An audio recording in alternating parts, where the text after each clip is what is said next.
Hello, and welcome to this afternoon session on our final day of the AI Fringe 2025.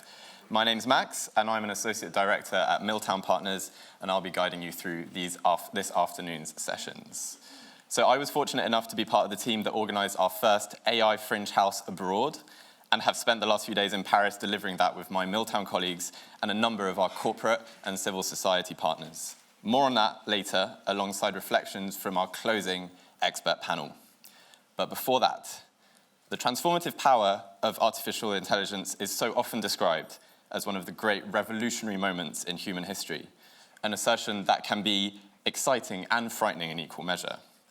And while it's the leaders returning from Paris, and hopefully some of you in this room, that will shape the decisions on how we harness AI properly, it's the younger generations that will live through the consequences of those decisions. No pressure. At this year's Fringe, we wanted to expand the AI conversation even further to hear how younger people are thinking about those same big questions that we're all grappling with. And that's why we're so excited to have partnered with Common Sense Media and DebateMate, two organisations that do extraordinary work with young people in order to bring their voices into the conversation. And the format of that conversation today is going to be one of my personal favourites, a debate. The motion: this House believes AI will be the great equaliser. And so to introduce our teams, the debate itself, and the rules, please welcome to the stage our co-chairs, Lord Ed Vaizey from Common Sense Media and Jess Rolf-Dix, Managing Director of DebateMate.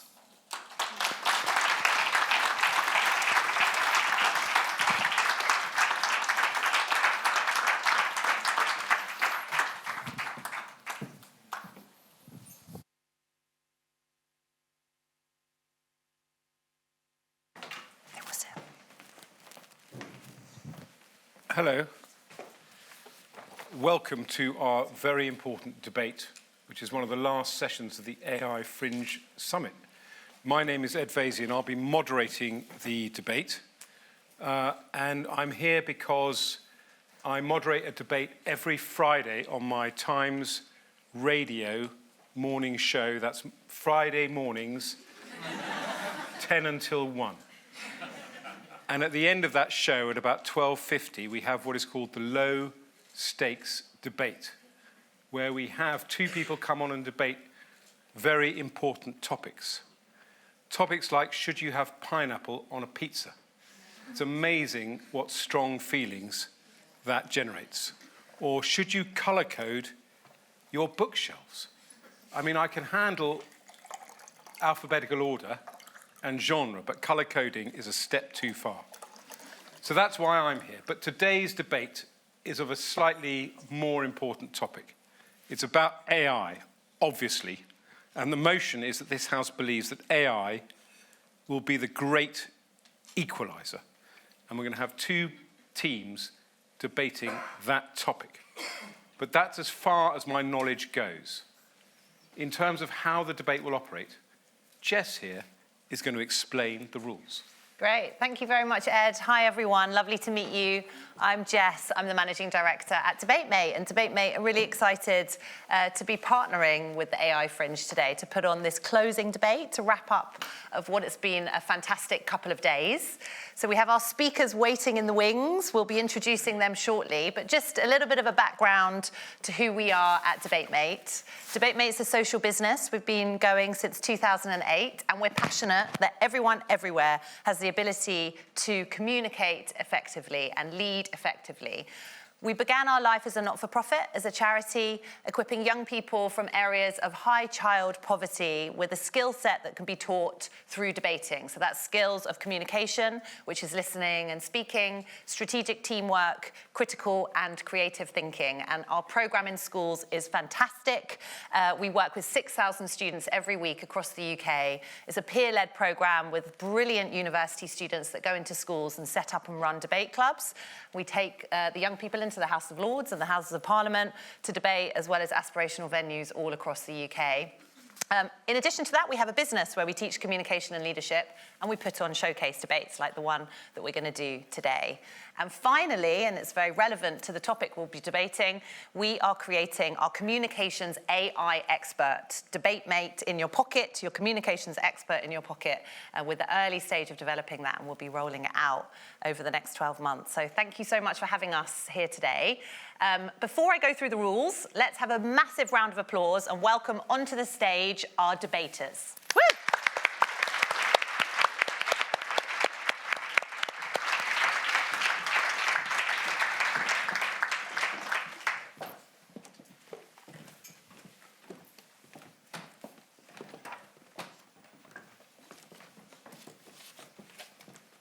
Okay, so now we have our debaters on stage. We will let you know the rules. So each speaker is going to have between 3 and 4 minutes to put forward the case for their side. We will be a little bit flexible. I know you've got a lot of content. They were getting very, very competitive backstage. I had them all on one table and they split because they were like, the other side can't hear our arguments. So they'll have between 3 and 4 minutes to put forward the case for their side. We'll be zigzagging. So we'll start with the proposition and we'll go to the opposition and we'll zigzag backwards and forwards. After the first 2 speakers on either side, we come to you in the audience. So you're going to have an opportunity at that point in our floor debate to ask any questions that you might have and make any points that you'd like to raise towards the debate. These won't be answered individually. They'll be addressed by the summary speaker from either side, who will then speak following the floor debate, and then we'll be finished. Your other role is that you're going to be the judges today. So shortly, we're going to be asking you what you think about this topic. We're going to be asking for hands up for either side, or perhaps those that are in the middle. And then what we're going to invite you to do is put aside your views on this topic and just listen to what you hear today from our speakers. And then we'll be coming to you at the end to give your final decision, and we will announce the winners. The final thing to say is that you'll notice that there's something that happens during the debate called points of information. So our debates are very live. The speakers have been preparing, but there's an element of them not being able to prepare because when one side is speaking, the other side can interject with a point of information. This can either be accepted or rejected by the speaker, and you'll see some rejection, but you'll also see some acceptance. And if you get accepted, you've got 10 seconds to put forward your short interjection to the speech, and then the speaker carries on. So that's what's happening.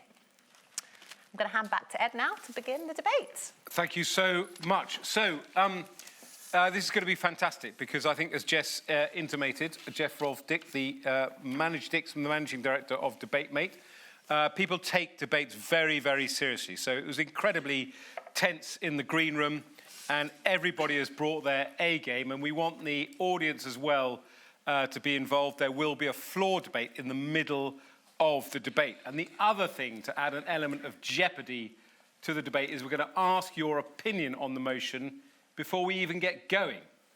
So we're going to know kind of what the mood is in the House, and then we're going to find out how you vote at the end.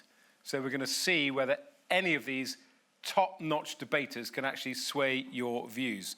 So I'm going to just ask for a quick show of hands. All those in favour of the motion that says this House believes that AI will be the great equaliser, please put your hands up.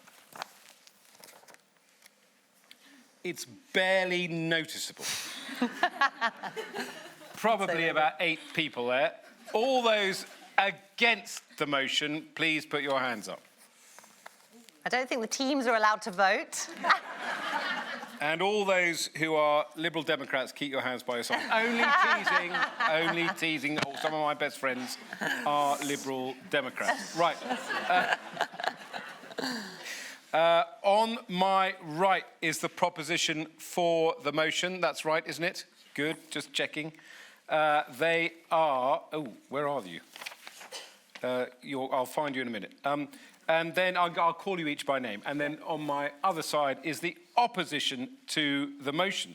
So having already kind of skewed the debate by asking people's opinion, let's get on with the debate. To remind you, the motion is that this House believes that AI will be the great equaliser.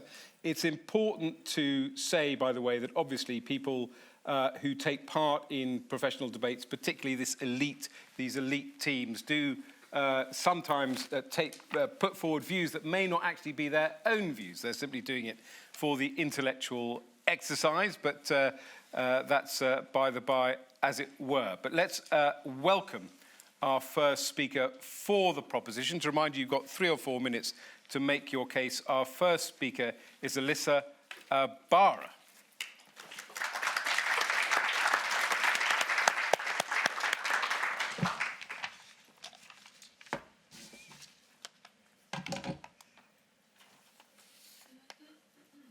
I'm just going to time myself so I don't get multiple claps asking me to stop talking. Bear with me. Knowledge and capital are the 2 biggest barriers to achieving equality. An on-side proposition, we believe that only AI can break those barriers down. It will be the greatest driver of equality of opportunity, but also give more access to education and healthcare than ever before. On the point on the barriers of knowledge. Historically, and even to this day, we see a huge disparity between educational outcomes, depending on what kind of school you go to. It's the reason why DebateMate was set up and still exists in the first place. Depending on what family you were raised in and which catchment area you are decides your future, your access to knowledge. We see this in the private education, right? Where people have access to resources, either in the form of teachers or books, and we see this not necessarily existing to the same extent in the public education system. What does AI do in this case? It breaks those barriers down by making that access to that knowledge and resource more universal. You now no longer need to rely on your school's funding, depending on whether they can provide you with a philosophy A-level or Latin A-level. You can prepare for those exams yourself. You can ask ChatGPT for a study plan and also gain all of that knowledge and upskill yourself. Even beyond, not yet, thank you. Let me just support my argument. I'll get back to you in a second. Even beyond that, at university level, you can now upskill yourself without having to pump in so much money into your education and postgrad degrees, right? You could learn how to code online through AI without having to go into a degree in software engineering. On to the point about the barriers of capital. In order to take advantage of opportunities or even create those opportunities for yourself, you need money, right? And wealth perpetuates wealth. The people who already have money either from their family or have the connections to get that outsource of funding are able to build big companies, right? How does AI actually allow more people access to those opportunities? AI poses itself as a tool, an employee, and also a companion. To start a company now, you don't need to hire a software engineer. You've got AI co-pilots to help you build a product, to build a service in the same place. AI is now developing as well to be much more narrower. Before, you might need a humongous data center and data set to be able to create a model. Now, actually, AI are becoming narrower. You need less resources to even build AI in the first place. And in terms of the cost of things in general, things like healthcare and education, we see AI actually reducing the cost of these things. We're better able to find and spot cancer in people and treat them, and this will make the entire system even more efficient in the first place. So actually, you get more universal access to those things. Think about it. Who needs to pump money into a therapist when you can just ask ChatGPT, using Carl Jung's framework, please analyze last night's dream of mine, right? And of course, I am going to say please to ChatGPT in case AI does overrule us one day. I want to be on its good side. But why is it, in comparison to all the other drivers of equality, the best one that we have to offer? So far, we've tried to use the tax system, right, to create greater inequality, or equality, actually. We don't want inequality, equality. We can only change the tax system so much, right? Governments tend to have competing priorities, and there's only so far we can go in using the tax system to build that equality in the first place. And you'll probably hear from side opposition, I'll give you a little sneak peek because I can anticipate what they'll come up with, that humans or politics are a major source of progress in general. Why is this not true, right? Because politics doesn't always guarantee that we're moving forwards. As we can see in this area, sometimes politics actually takes us backwards in terms of progression. And so we can't rely on politics itself. We believe on side proposition that actually only AI can guarantee that as a society we progress forwards. Thank you so much. Woo.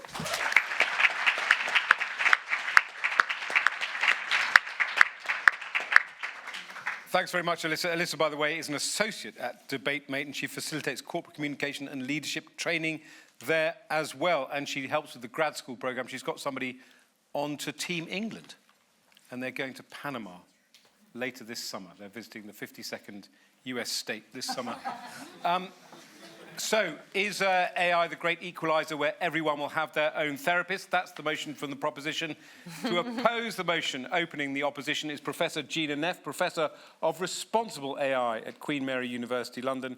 She also runs the Minderoo Centre for Technology and Democracy at the University of Cambridge, and she lives in Oxford, so she's got all bases covered.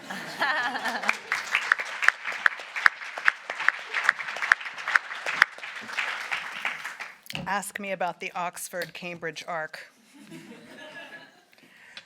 AI is not the great equalizer. That's society's job. And right now, we are not up to the task. First, bias in these systems is an enormous problem, and it's a problem we don't have a solution for. These systems draw on data that are from unequal societies. The inequality in society is baked into every AI system. A recent survey, a recent study of neuroimaging models, AI models, 555 AI models, found 83% of them had a high risk of bias. These are today's tools being used in healthcare. They are not up to the task. We won't get unbiased AI without more work, better data, and yes, fairer societies. Second, jobs. Times Radio asked me yesterday to come on and talk about AI and jobs. Everyone wants to talk about AI and jobs. I also met yesterday with economist Joseph Stiglitz. Joseph Stiglitz won a Nobel Prize in his work for building fair and equality and equal societies. He said yesterday at the Paris AI Summit, and I quote, "The pace of change of these systems, the pace of change is greater than our ability to manage this change." This is society's job to make sure we have equal society. It's not a job for AI. Want some information? Taken. You mentioned biases in AI, but the motion poses the question of whether AI will be the greatest equalizer. Though the biases exist now, can't we develop AI that is less biased by having those safeguards? Thank you. Point taken. Research from the Institute for Public Policy Research here in the UK suggests that there's between 0 and 8 million jobs that will be lost in the UK. Which way do we want to go? Do we want to go forward and get close to that 0? Or do we want to risk 8 million jobs lost to today's AI? The inequalities in society will only be worsened if we release biased systems into the world without making changes. And finally, my third point, access. 1 in 12 people in the UK do not have access to the internet. How are we going to build AI that can be the great equalizer when we have so many people who are not yet online? 1 in 5 young people around the world say that they're not talking about, that they talk about Gen AI in schools. That means most young people are not getting the training that they will need. We are not building an equal society in that way. And finally, those same young people, when they get into the workplace, this is according to work that came out recently from EY, 93% say they think they need Gen AI in the workplace, and yet they're not getting the skills training that would provide the equality, that would make the possibility to lessen society's inequalities. And so with that, our democratic institutions are not up to the work yet, for making sure that we have equal societies. And without that work, without society doing its job, AI will never be the great equalizer. Thank you.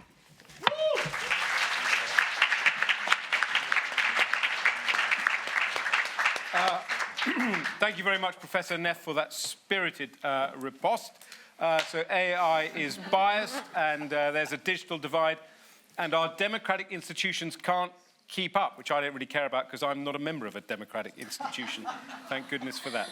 Coming back for the proposition is Jonathan Gilmore. He's the co-founder and the chief executive of DeepFlow. That's a commercial AI lab which solves human agentic orchestration, which he'll explain in a moment.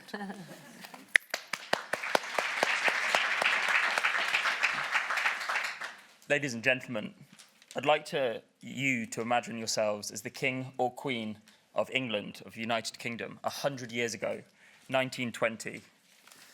That is the life that the majority of society has today, and it is a general pattern throughout the ages. 1920s, the king or queen of Britain, no antibiotics, limited travel, no real-time global communication. Today, even a person on minimum wage has the better healthcare, entertainment, and access to knowledge than the richest people did back then. The argument I would like to make is each industrial revolution has taken elite privileges and made them common. AI is just the next and final step. First, the Victorians and the invention of kind of steam factories. What did they do? They created schools to upskill society and shift us above manual labour to management of machines and mass access to new products. Gina's point, the poor people knitting scarves in the Victorian ages were replaced, their jobs were lost. It was fantastic for society and everyone who wanted a scarf. Is Avanti West Coast the failing train line in the UK? Is it for the people and the passengers, or in fact, someone would have you believe, for the people driving the trains? Do we want access to products across society that's best for the mass populace or for those providing them? Second revolution, electricity. We industrialised production, lowered food costs, lifted millions out of poverty. Is that such a bad thing? The third, computers and the internet, knowledge for everyone. A £100 smartphone today, more powerful than the 1950s supercomputers or the Apollo guidance computer, which helped us get to the moon. Point of information. Accepted. Yeah, so you've just said now that this is the final one. What's to say someone didn't get up when we brought out electricity and said, this is the final one? Is it maybe that your imagination doesn't go that far? The question being posed is an intelligent one. Because intelligence is the final piece of what makes a human, and therefore it is final.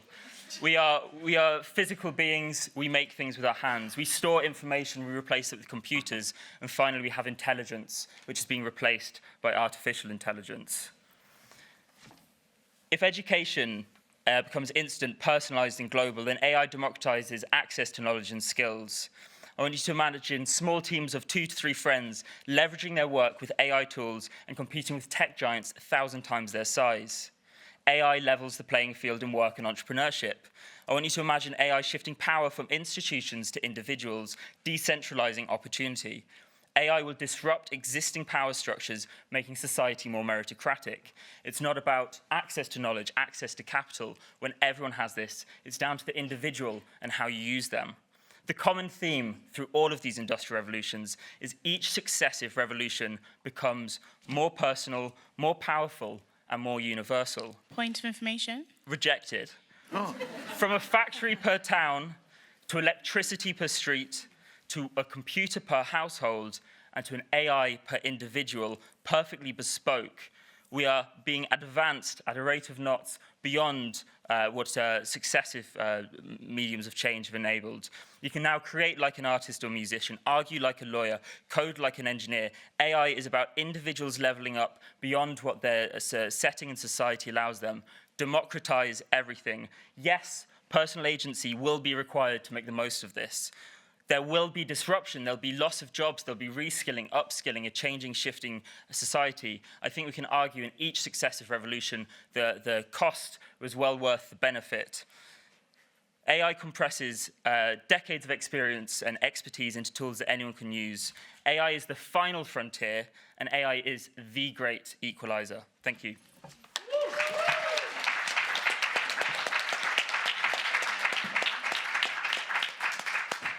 Thank you very much to Jonathan Gilmore, seconding for the proposition and making the point that we are all going to be, thanks to AI, George V. It's a very good thing. Coming in for the opposition, second speaker for the opposition is Emmanuel Areoye, and he is currently studying for a bachelor's degree in computer science. He's worked with DebateMate since the age of 13. He's been a mentor there, a program director. He's attended, and it says here he's won, countless debates, both national and international. Our second speaker for the opposition.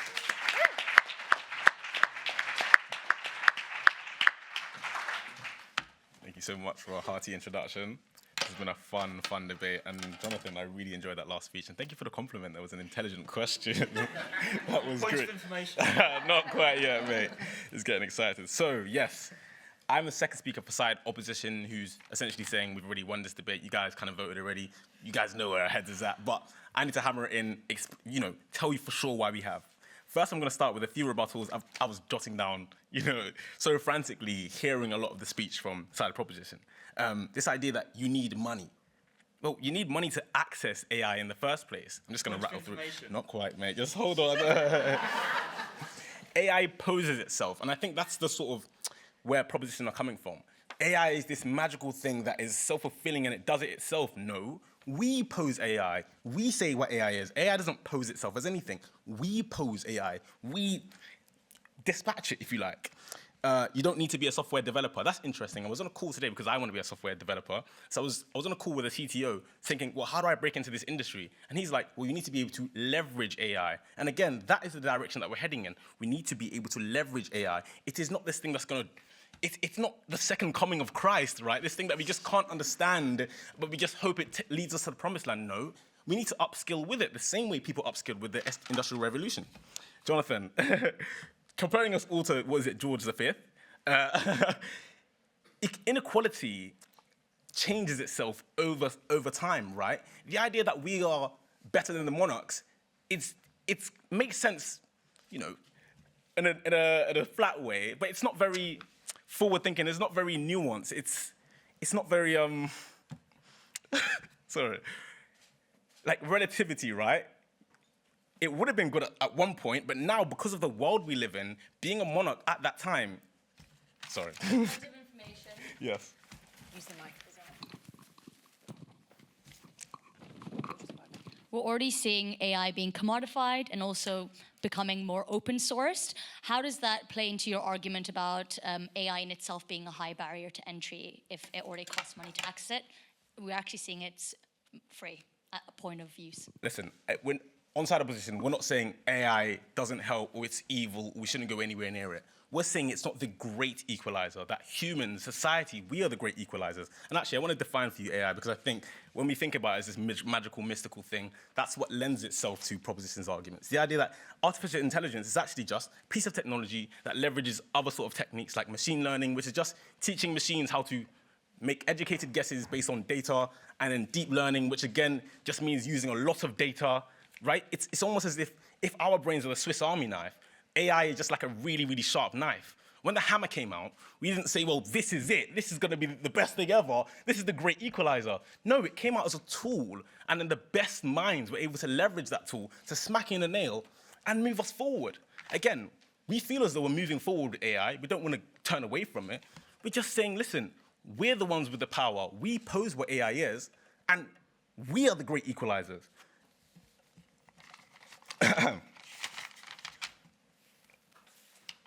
Bear with me.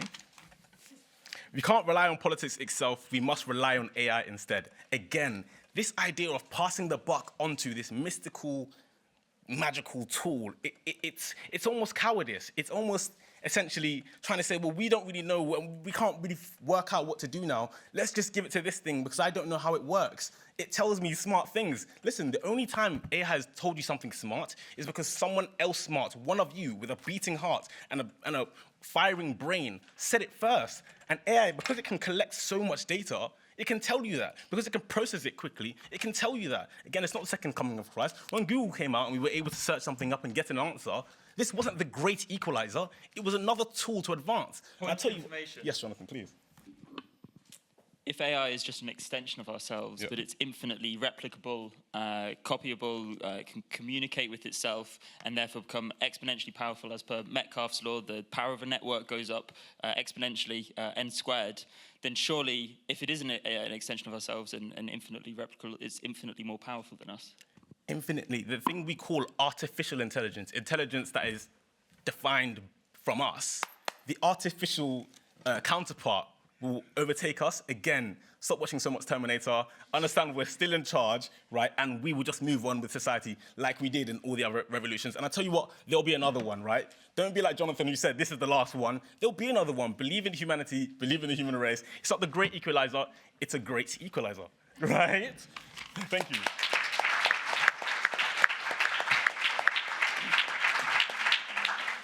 Thank you, Emmanuel, for moving us on from George V to the Terminator. Don't believe that AI is going to solve all our problems. It's still going to be down to humanity.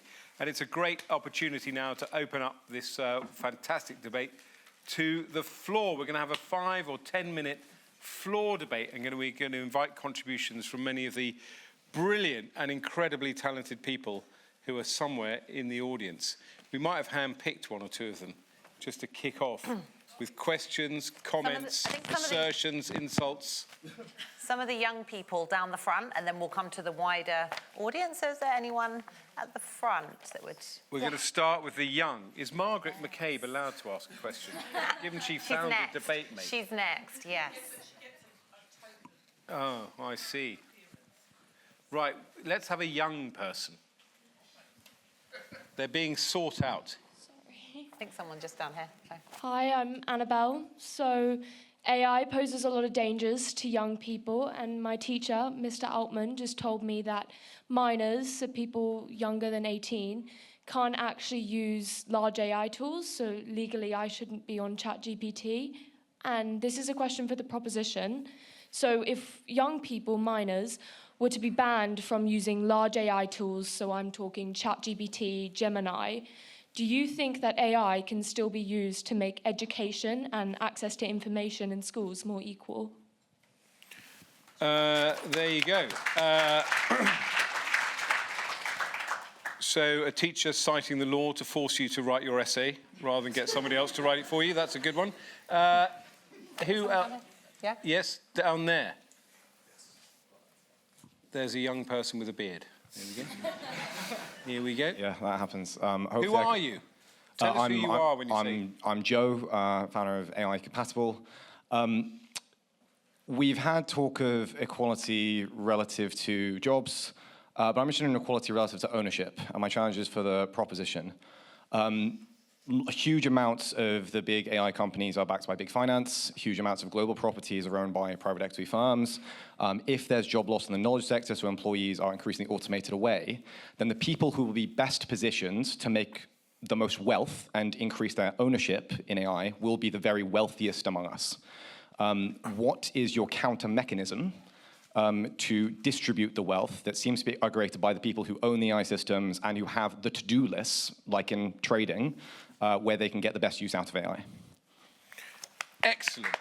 Wasn't there... I thought there was a kid called Rory from Epsom College who wanted to ask a question. Did I make that up? Did AI mislead me? Margaret, you can hold the line with a question. Thank you very much. I just wanted to tell Margaret McCabe to see you and founder of DebateMate. Sorry. Yeah. She can't even wait for the microphone, folks. Thanks.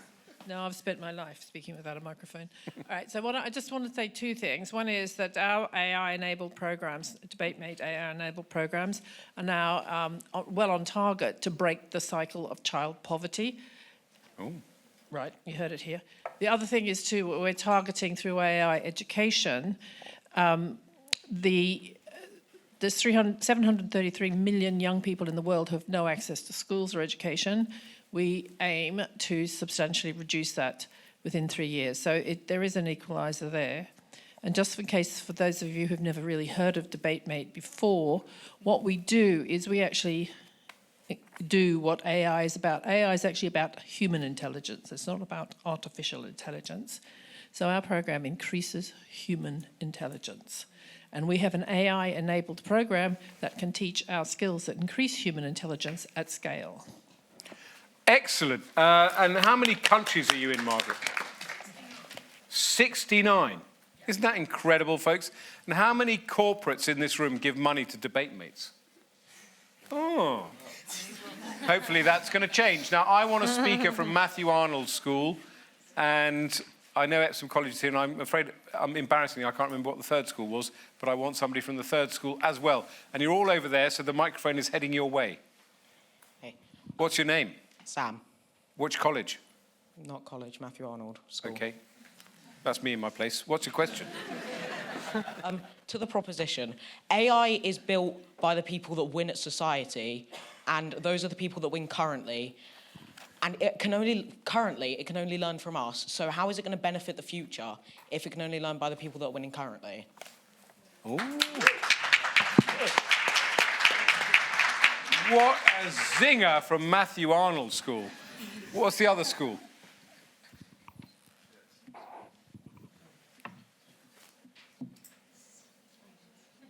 We're just forcing a child to ask a question.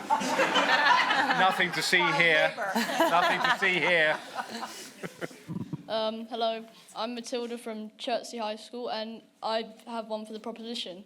My uncle is a software developer, so yeah, he often uses AI, and I was just talking to him about it, and he said that in his job, sure, he can use it, but it's also a bit of a disadvantage, because he used it to generate a piece of code, and he found that it can generate it. That's perfect, it's fine, it's done it. But the problem was he found many errors within it. So how can you use AI to move forward if it's making mistakes with the knowledge we've given it?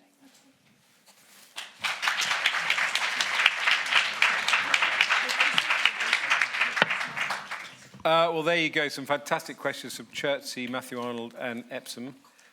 Who else would like to ask questions? We're now allowing adults to speak again.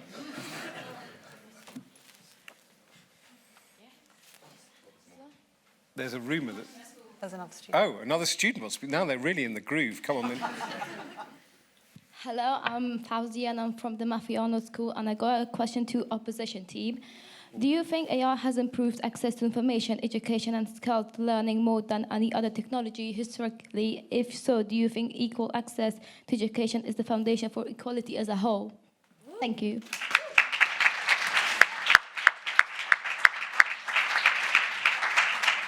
Great. By the way, you can also make little speeches, comments. You don't have to ask questions if you want to, because obviously there's a wealth of expertise and knowledge here, which is currently hiding its light under a bushel. And you are now allowed to remove the bushel. Here we go. Hi, Natalia de Magala, formerly of the UK government.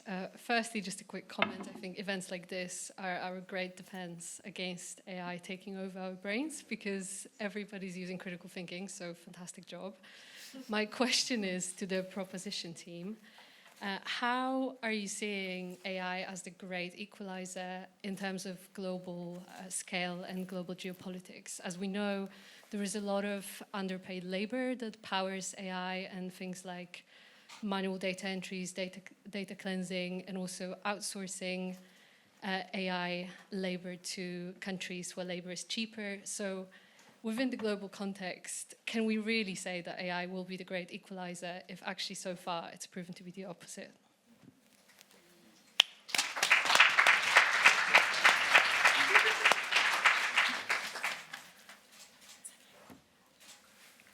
Shall I just start? Hi, I'm James. I'm from Epsom College. It's actually just a quick question, because yesterday I was doing a debate on comparing ChatGPT and DeepSeek, the two AIs. And that kind of inspired me to ask the question, how do you think the international race to being the leader in AI, how do you think that's going to affect both your arguments to both teams?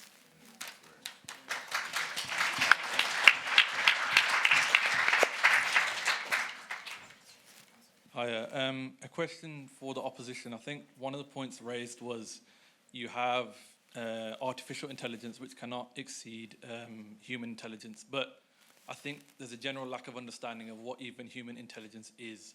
And you can make the argument that like Gen AI and all like artificial intelligence is sort of just mathematics and a bunch of functions, but you can also make the argument that humans are just a bag of cells and somehow intelligence emerges out of that. So yeah, just comment on that.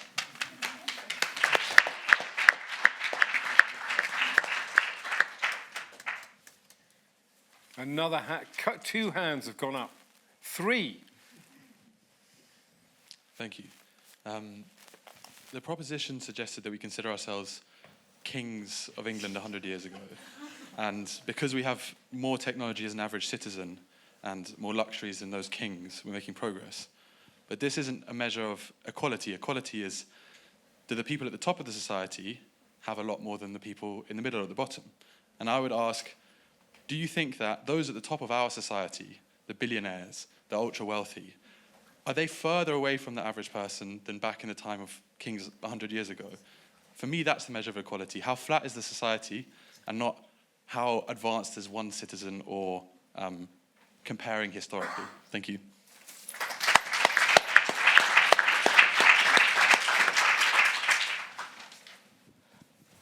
I've got a bit of a counter to Jonathan's talk about industrial revolutions as well, and it's with a Karl Marx quote. The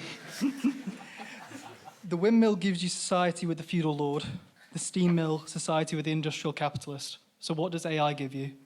Plutocrats that are riding the AI investment wave, or will it actually bring real change? What, Karl Marx said that about AI? What a soothsayer. Right, there was a third question. There we go. Hello. Hi. My name is Maria. My comment was just, in listening to the proposition, it reminded me, a lot of your arguments reminded me of arguments that were posed by internet utopians in the early 2000s about the internet being the great equalizer, being an infinitely perfect democratic medium. And what we see now is that that's not the case, because within the design of the internet itself, there are hierarchies and there are protocols that negate, perfectly equal speech or, horizontal speech. So I guess what I would want to, pose the question is, can a technology that in its very design is unequal because the protocols that it requires, can that be an equalizer if the design itself doesn't have that?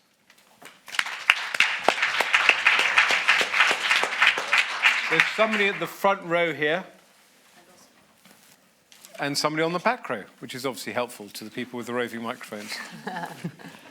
Hi, I'm Loic Lanong from the University of Cambridge. I'm interested for a question for the proposition. So focusing on the link between environmental impact and AI, it's building on the question about the global south and global politics as well.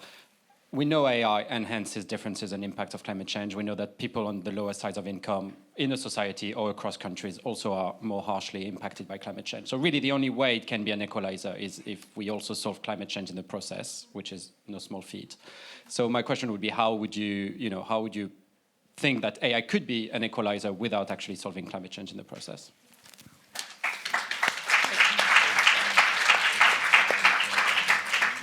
Hi, Fadia Hussain from Clifford Chance. A question to the proposition. You think AI is an equalizer. So what do you think about AI and singularity, i.e. when AI goes beyond the control of a human being and starts to control itself and we become unable to even manage the developments and the advancement of AI?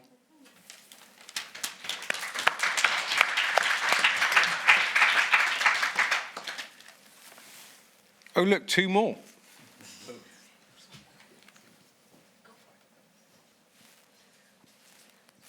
Thanks. I'm Navneet. I'm from the University of Cambridge and actually at the Minderoo Center for Tech.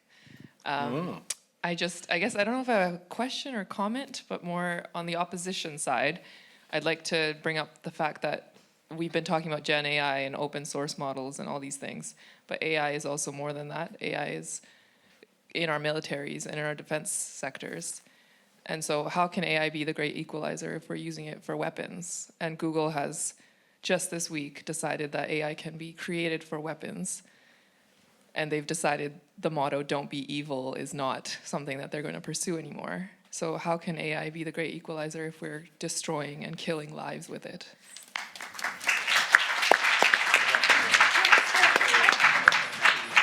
The lady there, the lady at the front. Oh. Hello, Minjia Zhang from Natixis. And I have 2 comments to make. I think it's probably a doomed argument. AI will be the great equalizer starting from the start. But I perhaps think that the title of the debate should be changed to Can Human Equalize AI? Maybe that could be a potential sub-debate topic. The comment I would like to make is actually a comment from an MIT professor, Ethan Mollick. And Ethan said that there is no clear vision now of what the world looks like. The labs, the big techs are placing the burden on policymakers to decide what to do with what they make. So AI is a tool. It's subject to the society to decide what we use a tool for. It's such as like the fire. Fire could be used to make a delicious meal, but fire could be equally used as a weapon. So it's all in the power of human, what we do with the tool. But I also echo what the lady said from Clifford Chance about the compounded growth of AI, to the point that when human cannot equalize with AI, then what we do as a society, what we do as a species. So I think maybe the title of the debate is flawed. Maybe it should be changed to Can Human Equalize AI? Or maybe beyond. Thank you. Excellent intervention. Right, we're back to I've got the mic. Schools. Oh, somebody else has got the mic, and then we're going back to the schools. Yep. Tony Chorneski, Sustensis AI think tank. I think we forget about the Jeremy Bentham's definition what democracy is for. The greatest number of goods for the greatest number of people. Saying that there will be billionaires and that will make us all unequal is absolutely preposterous. Of course there will be people, very few, who concentrate a lot of wealth. And that's a separate subject which I do not ignore. But we are talking about equalizing, helping AI to equalize the access to goods, services, and so on, and income. That will be enormously increased by AI. Finally, those who say or hope that we humans will overpower AI must be thinking that ants will somehow reach our intelligence. That is not possible. I'm sorry. This is an evolution in the making. We'll have a digital species that surpasses us, unfortunately.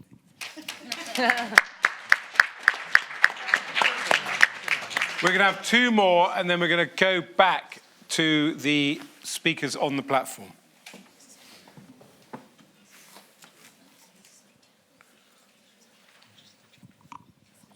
Hello, I'm Mosma from the Matthew Arnold School, and I have a point for both of the teams. As AI and technology advances and changes, what role do you think the government should play in ensuring it's safer and more equal for everyone to use?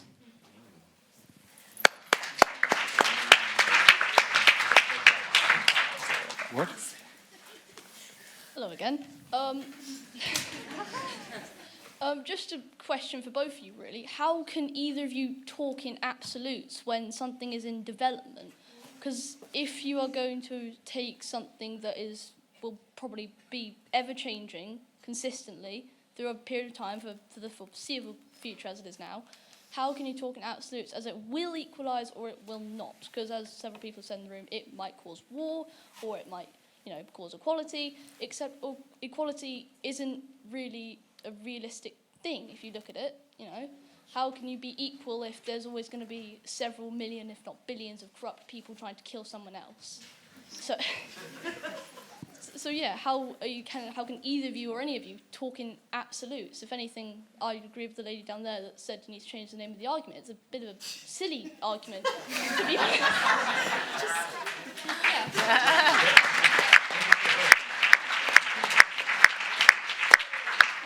Right, well, I'm going to put an immediate end to this insurrection in the audience, attempting to seize control of the debate agenda and change the motion. Absolutely outrageous ganging up.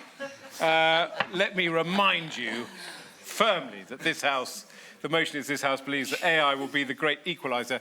There are a torrent of points being made from the floor, too many, I suspect, for our brilliant speakers to answer every single one in the time allotted to them. But to sum up for the opposition to the motion, we're going to have Keanna Williams, who has completed the DebateMate programme, currently studying international law and globalisation at Birmingham University. Fantastic.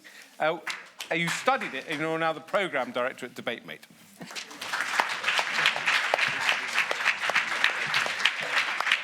And also a commercial lawyer at Clifford Chance. So if you argue with her, it will cost you a fortune. Okay. Good afternoon, everyone. I'm also going to try and keep to time. There were so many fabulous floor contributions, and I kind of feel like we've all done this debate together already on side opposition, but I won't become too cocky. I'll actually say the speech that we had, although I firmly do believe we've won on our side. So my name is Keanna, and I'm the final speaker for the opposition. And now I think it's incredibly important to set a few things very, very straight on team opposition and what I assume we all agree with in the room. So on team opposition, we want equality and equity, equity being the imperative, because as we know, unfortunately, human beings were great. We are honestly fabulous for the majority of the time, but there is a smidge where we seem to repeatedly get it wrong. And therefore, there may always be certain differences in society, but what we can think about is equity. And as was said so wonderfully from the floor, when we are defining this equity, equality, insert whatever preferred term, we want it to be the case that there isn't this huge disparity that we believe we continue to see and are seeing now. And we also want to say on side opposition, we're not anti-AI. I did use a little bit of ChatGPT to prepare for this. Don't worry, I didn't write the whole speech. I tell you that from the bottom of my heart. But I love AI as an excellent tool. So now we've got that out of the way, I think the last thing that I want to say on side opposition is that we want real solutions. And the problem with this debate, as we've very much heard, first of all, clearly it needs to be reworded. But secondly, we on side opposition don't want to repeat what we've seen in history of brushing issues under the carpet. And we're not trying to use AI as a plaster to slap over society's gaping wounds. I'm sure we can all imagine if you went in to your local A&E with a huge wound and they gave you a plaster from Boots, you'd actually be quite offended. And that's what we're saying on side opposition. We don't want to dismiss the reality of the inequality that exists in society. But what we don't want to do is be unrealistic and exist in this incredibly delusional space of optimism where we believe that AI can solve it. And I was so close to entering some TikTok language and saying delulu, but I shall refrain from that. So my team laid out the real reality so nicely. Whilst we would love to live in an ideal world, I'm sure we all would, where, which the proposition has laid out, where there is equality and we have equal education, we have equal this and equal that. No, thank you. That's just not what will happen, because Karl Marx told us, we've had steam mills, windmills.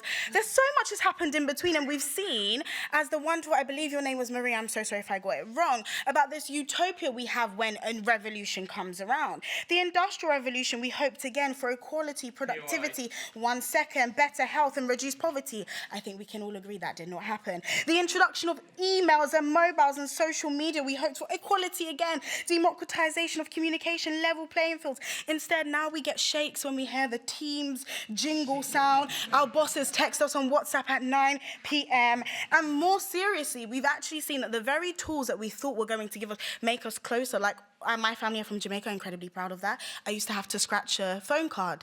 Now I can do a WhatsApp call. However, a lovely connectivity sometimes can actually be quite annoying. When I get a call in the middle of the night and I think, the time zone is a bit different, babe. Let's think about this. So this is what I'm saying. I'm about to take you now. When we think about these tools, we've actually seen, and we have lived through the reality, is that what we say these tools will do may not be the actual experience. Go ahead.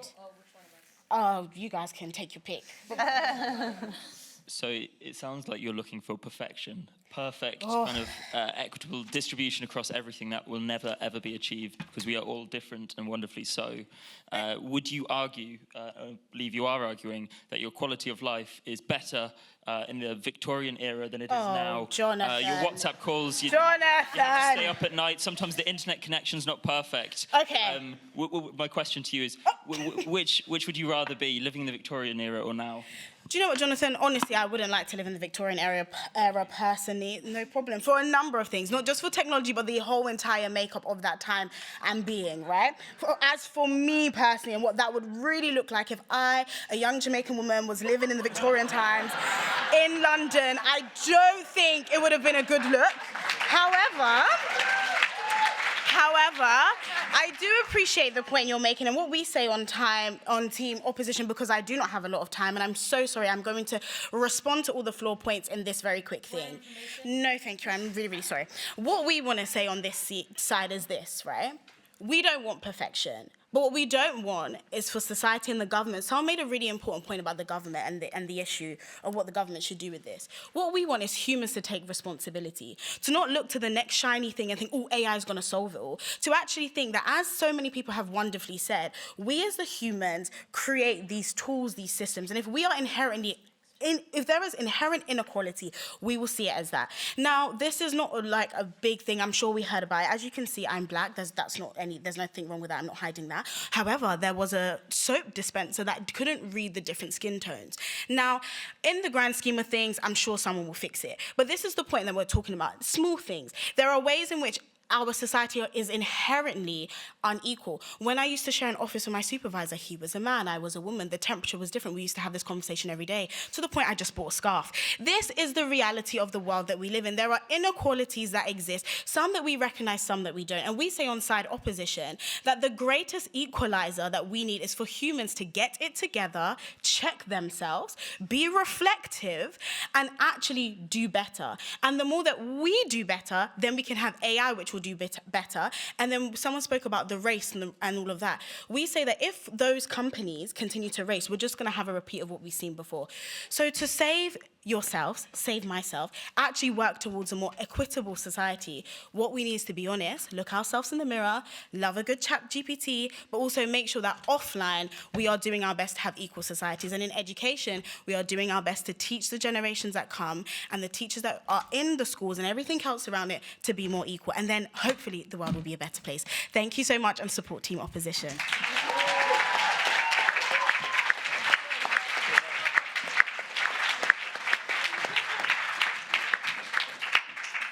Thank you, Keanna. And now the final speech from the platform, summing up for the proposition, is Gabriella Ewulomi, who is an Oxford University graduate and also went through the Debate Mate Schools programme.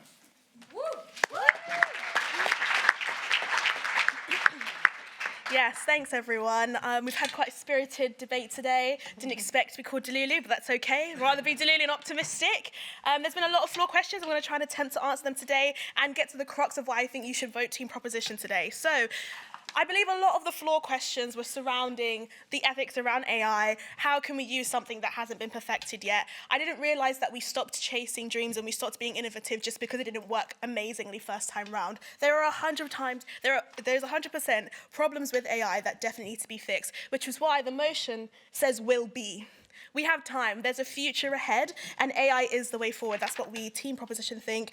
I believe Annabelle on the floor spoke about the danger to minors, and this is an example of the little issues that we have to come across and think, how do we affect change using AI effectively? So, ChatGPT has been brought up a lot. We all love ChatGPT. I've used it myself.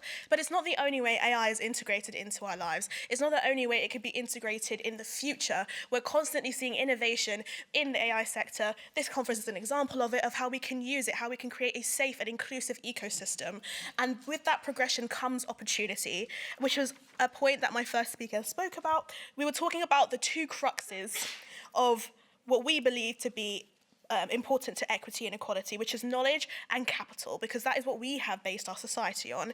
And they are the biggest barriers when we're talking about people trying to be socially mobile in society and to make life fairer for everyone.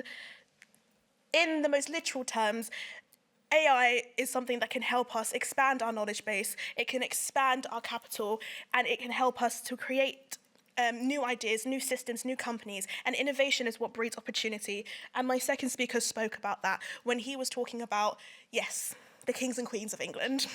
They were discussed. The point being that we have had multiple technological advancements and revolutions across our time. And yes, there are issues that are presented when that happens. People lose their jobs. People, struggle to figure out what the next step is, but that is what makes it so incredible, what makes technological innovation so incredible, because they're tools that we can use to better ourselves and to further ourselves as a society. Side opposition spoke a lot about humans being the front runners of the great equalisation and how AI was our tool, but then our second speaker also spoke about how AI was an extension of ourselves, so I think there might be a little confusion there. But if we're thinking of AI as a tool and an extension of ourselves synonymously, then we know that it can be used in the same path as our agenda and as our wants and desires. And if what we're looking for is to broaden our horizons, to bring down those barriers of capital of knowledge, to rally forth and go forth like our ancestors did in the different revolutions, I believe that AI can become the great equaliser in our generation. Maybe not today, maybe not my generation, maybe it's my children's, but that is what innovation is. It breeds opportunity and it breeds a space for everything to improve and to become better. And we've had systems in place to try and solve inequality, to try and make sure that we as a society are progressing in a fair way.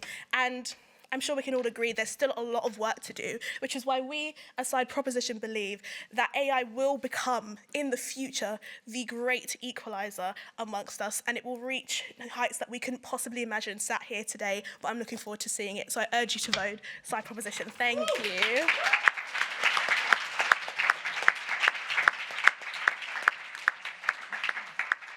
Thank you so much, Gabriella. That concludes our speakers on the debate from the platform. We've had a wonderful floor debate as well.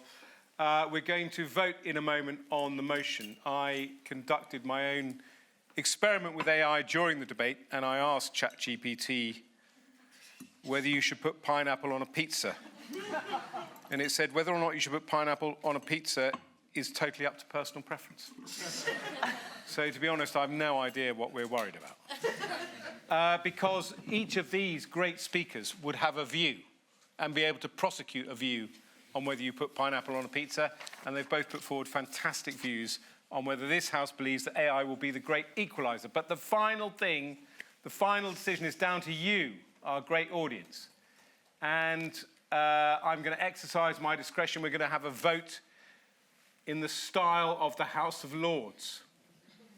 So we're going to shout, and those who are in favour of the motion are going to shout content, and those who are against the motion are going to shout not content.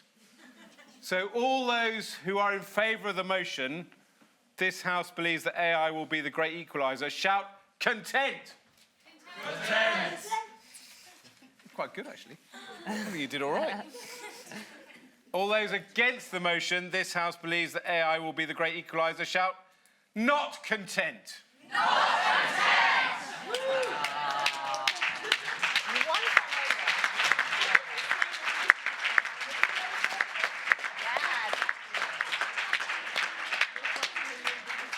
Thank you all to our great speakers and to DebateMate and Jess and the team for organising such a fantastic debate.